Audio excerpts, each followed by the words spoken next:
It's Strabismus built the Blair Witch edition. No, I thought about making another video about my current state, visual state, or current lifestyle. So currently, after all these years, my eyes actually look very, very straight, especially with glasses, but I still do alternate. Even though both eyes are active most of the time, I can still alternate, and I would probably use my right eye most or in the dominant position for nearby work, and I would look with my left eye as the dominant eye for things further away, because it's easier to diverge my eyes when I'm using my left eye primarily, and it's easier to converge my eyes when I'm using my right eye primarily. So that's how this old alternation mechanism that I developed when I was 3 years old still plays a role, even though my eyes are aligned most of the time. And so I would like neurologically to kind of these two modes of seeing, with either eye as the dominant eye. So alternation, I would like this either left eye or right eye mode of seeing. I would like them to merge into one unified binocular way of seeing. But it's very difficult to accomplish this, even though my eyes, both eyes individually, can have the range to move anywhere they want. It's hard to convince my brain to just use them together and to move them together in one particular way all the time. And so both ways of seeing, using my right eye primarily or left eye primarily, have certain advantages. So I'm still kind of switching between these two alternate ways of seeing. And especially if you text yourself visually, like let's say you want to read something or you want to accomplish certain tasks, you always have the inclination to rely again on the old adaptation mechanism you learned as a child, so this alternation mechanism. So that was initially useful to avoid double vision. So as a kid I would then look with the right eye, for example, to look to the left side, and look with the left eye to look to the right side, because then it would just be easier and I would avoid double vision, and I would then, if I looked with the left eye, I would suppress the right eye. If I looked with the right eye, I would suppress the left eye. And that's how my vision developed neurologically, to deal with the misalignment of my eyes.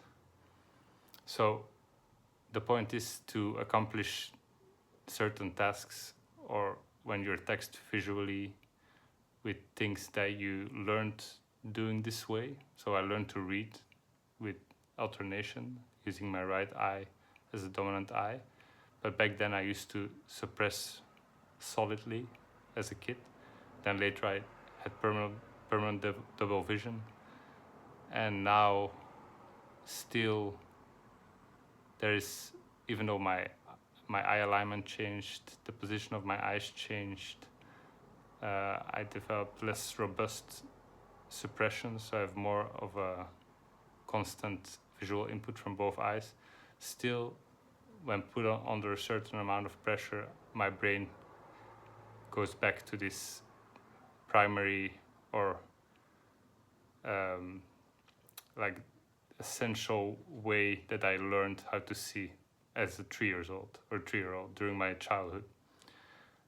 And I would like to transition to a whole new way of seeing, but it's very hard to go back to that early developmental stage and just reboot or reset. But so that's what I'm trying to do with the visual training, what I've been trying to accomplish over all these years. And so there's been many changes, positive changes. But so what I wanted to say in this video today is that my children have summer vacation.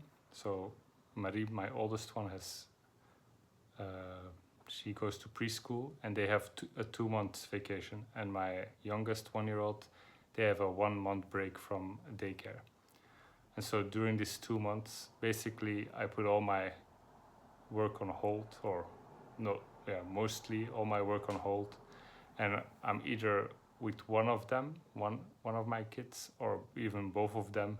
And even if I have like a short break, I'm too scrambled visually to actually get back to work or whatever. Just you need to rest. So for 2 months, I'm basically not doing any reading, and I'm kind of going back to the lifestyle of a 3 years old. Like just going outside a lot, going to the playground, walking a lot, just being active all the time without reading, and just kind of living in the moment and looking at the environment without overthinking things, and which has at first it's kind of annoying because you're kind of maybe bored, but then once you get into the flow, it's kind of nice, and you kind of live with the kids, and you really have great moments with the kids. And then once it's over, you kind of, like these 2 months, you're kind of relieved in one sense, but also kind of sad that you have to send them back to school, because it was so intense. These 2 months were so intense.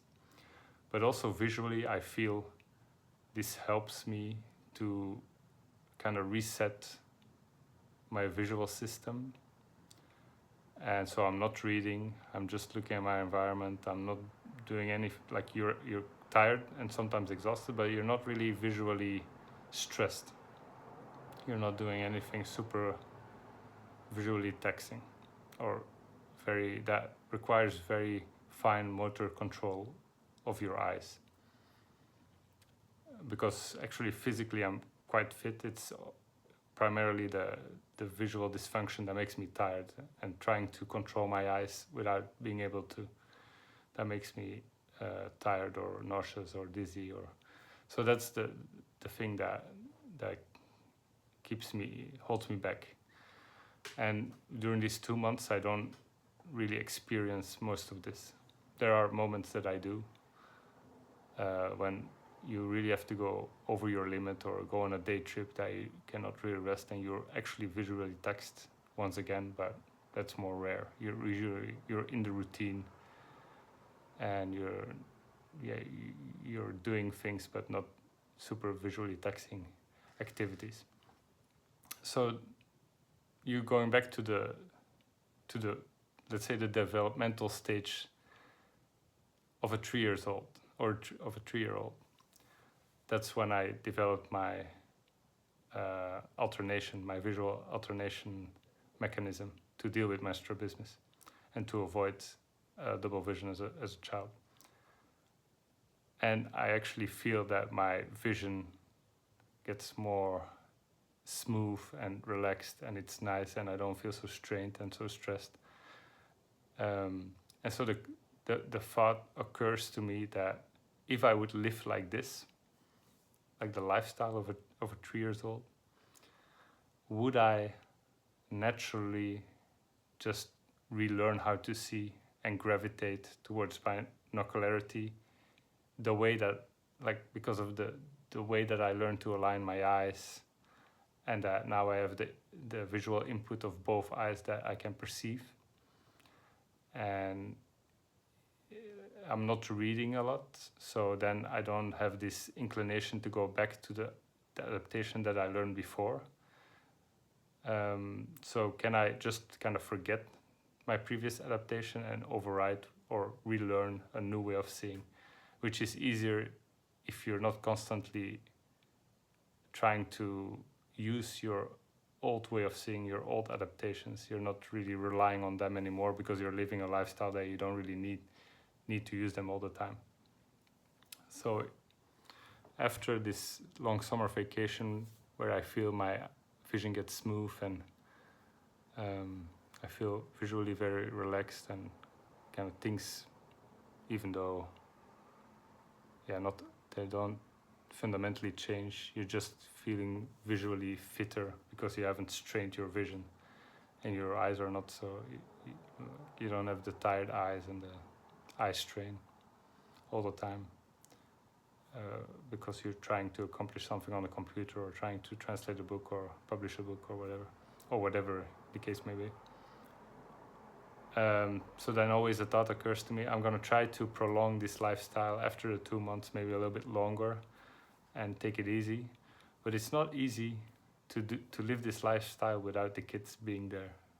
Like an adult mind, at least my mind, you're always kind of thinking, I want to be productive, and I want to be learning things, and I want to think about things. I don't just want to stare or live like a purely physical life. I also want to have a kind of like intellectual life and a productive life, and feel useful in society, and help other people, and not just like exist. Well, not to say that with my kids I don't just exist, I really have fun, but if you would live this lifestyle alone without the kids being there, you merely kind of exist. You could replace like going to the playground by running or something, or doing sports, but even not really doing visually taxing sports. Like, don't try to make it a challenge, like a visual. If let's say I would say I'm gonna learn tennis or something, that's immediately too visually taxing, so then I would try to suppress again and try to alternate again, and my eye alignment would be disrupted because I would try to use my old way of seeing again. So it really should be sports that are not visually stressful or rely heavily on vision. Should be like running or swimming, or something that involves balance would be good. But then also you don't want to go to the point that you're really challenging yourself too much, because that also would undermine the point of being relaxed and trying to relearn the way of seeing. Then you're focusing more on an external goal instead of relearning how to see. So it's very, very challenging to, without the kids being there and without taking care of your kids, to continue this visually relaxing lifestyle. I'm saying visually because taking care of 2 kids or 1 kid is not, like, small kid is definitely not very relaxing, but visually it takes kind of a burden off your system. Yeah, and on the other hand, like, for many people it's just not financially feasible. But I think if I've heard of other examples that people I talked to that they really took a step back from their, for example, university studies or their work, and then they really took the time to address their visual problem and did maybe other side therapies, and just kind of lived a physical life without emphasizing reading or studying or working, and it really helped them to address their visual issue. And then they got to a binocular state or acquired stereo vision, and then they could resume life in a way better condition, a way that they could be way more productive. So it's kind of taking a step back to then join life or active life in a much fitter or suitable way. But it takes a certain mental state to be able to do that. Like, for a long time I was too stressed and too fearful of being, for example, kicked on the street or losing my life, or just not conforming to society, to be even able to consider that. And I had like this emotional void I wanted to fill by helping other people, so that I wasn't even mentally capable of considering just living in the moment and taking good care of yourself and just living a physical life, and not emphasizing reading or working or being productive. But now with kids, you kind of have to learn to let certain things go while you're taking care of them. So I was during these 2 months, or during these moments, you're forced to let other priorities go a little bit, and that's the great thing about family life. You're kind of starting to live a more balanced life. You're not only focusing on one thing, you're focusing on several things, and you learn perspective. But yeah, so to continue this lifestyle, for me it's hard, especially if you don't have anyone to share the journey with. If you have like maybe someone who is dealing with the same problems and they live close to you, you could kind of maybe do this lifestyle together, like take up a sport, then rest a lot, visually take care of each other, don't like a buddy, let's say. But if everyone around you doesn't have any of these visual challenges that you're dealing with, it's very hard to, well, even if they give you the space in your life to do it, it's very hard to even have the discipline to do this, and to not get incredibly bored and lose focus, because then you're putting really the visual recovery above everything, and you're putting everything else on the side burner, like your work or your personal goals or your studies or whatever, which is incredibly difficult. And then you have to have faith that the visual recovery will actually yield something, and it will work out maybe in few months or in a year or whatever it may be, which is also hard to explain to your environment. Like, what are you doing? I'm just visually recovering. And yeah, first of all, it's very hard to explain this visual issue to begin with, and then if you then say I'm taking 1 year or a certain amount of time to just recover, it's hard to explain. But anyway, if you're stuck like me, dealing with it for many years, yeah, you might as well take the time. And I have heard people who have incredibly supportive family members who really try to understand their visual issue, and then granted their children or their husband or wife this opportunity. And in my case, yeah, my wife also would always tell me, you should relax, don't be too hard on yourself and all this. So actually I am in a position to do it if I would mentally allow myself, which is difficult for me because I'm actually kind of ambitious, and ambitious and kind of self-motivated to do things. So I would have to change my mentality. So yeah, that was my point. Like, apart from doing all the right exercises in vision therapy and maybe do side therapies, it's also important to have the right mindset to let it sink in and to let it work, and to not do other things that would maybe counteract these great therapies. So that's what this video is about. Thank you for watching.